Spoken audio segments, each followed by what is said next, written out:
कदापि येणार नाही। बुद्ध लेणी हे लेणी स्वतंत्र आहे आणि तिथं बुद्ध विहाराची गरज आहे। बुद्ध विहार हे अतिक्रमणमध्ये नसतेच आणि बुद्ध विहाराला या जगातील कुणीही तोडू शकत नाही। बाबासाहेबांनी राज्यघटनेमध्ये सुद्धा त्याची तरतूद केलेली आहे की बुद्ध विहार कोणीच तोडू शकत नाही, कुठलाही माणूस तोडू शकत नाही, कुठलाही पंतप्रधान तोडू शकत नाही।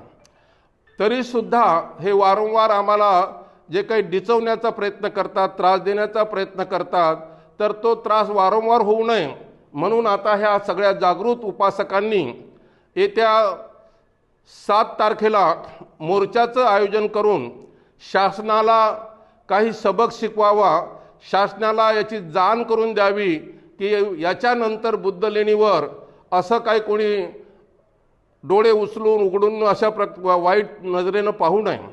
आणि म्हणून आमचे जागृत उपासक सर्व संघटनाचे लोक एकत्र येऊन, संपूर्ण भिक्खू संघ एकत्र येऊन, कारण आमच्या स्वतंत्र संघटना थोड्या जरी असल्या तरी सुद्धा असा काही सामाजिक धार्मिक प्रश्न असेल तर आपले सगळे गटतट बाजूला ठेवून आणि खूप श्रद्धेनं धार्मिक बनून मोर्चामध्ये, आंदोलनामध्ये सहभागी होतात। म्हणून मी माझ्या उपासकांना सूचना करेल की कोणीही आपल्या वैयक्तिक नावाचा काही उपयोग करू नका। सर्वांनी भिक्खू संघाच्या नावाने या मोर्चाचं आयोजन करायचं आहे। वैयक्तिक नाव टाकून त्याच्यामध्ये फाटाफूट पाडण्याचा प्रयत्न करू नका। भिक्खूंना काही निवडणुकीला उभं राहायचं नाही, त्यांच्या नावाचा गाजाबाजा काही त्यांना अपेक्षित नाही, परंतु शासनाला हे कळू द्या की बौद्ध भिक्षूंनी हा मोर्चा आयोजित केलेला आहे आणि यामध्ये त्यांचे संपूर्ण अनुयायी झाडून पुसून त्यामध्ये सहभागी झालेले आहेत।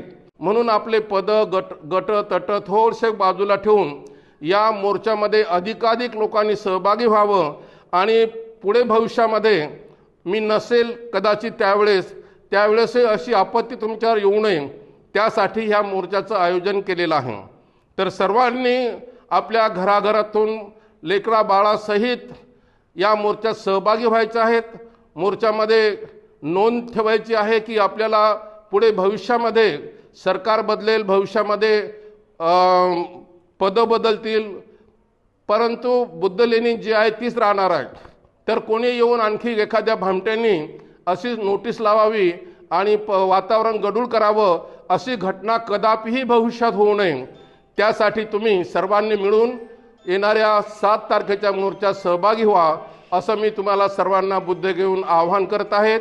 5 तारखेला मी औरंगाबादला पोहोचत आहोत आणि 7 तारखेच्या मोर्चाचं नेतृत्व आम्ही औरंगाबादचे संपूर्ण भिक्खू संघ, ऑल इंडिया भिक्खू संघाचे सर्व पदाधिकारी सहभागी होणार आहोत आणि मोर्चा यशस्वी करू। कुठलेही नारे नसतील, कुठलेही कुणाला शिव्यागावे नसतील, कुणाचाही कुठलाही मतभेद नसेल, फक्त मागणी करायची आहे की बुद्ध लेणीवर अशा प्रकारचं कुणीही संकट आणू नये, कुणी त्रास देऊ नये यासाठी या मोर्चाचं आयोजन असेल। तर सर्वांनी शांत चित्ताने मोर्चामध्ये सहभागी व्हायचं आहे आणि सर्व नेते कार्यकर्ते यांनाही विनंती आहे की त्यांनी सुद्धा आपले सगळे काही मतभेद बाजूला ठेवून या धम्माच्या कार्यामध्ये एकत्र यायचं आहे एवढंच आव्हान मी करत आहोत। धन्यवाद। जय भीम। नमो बुद्धाय।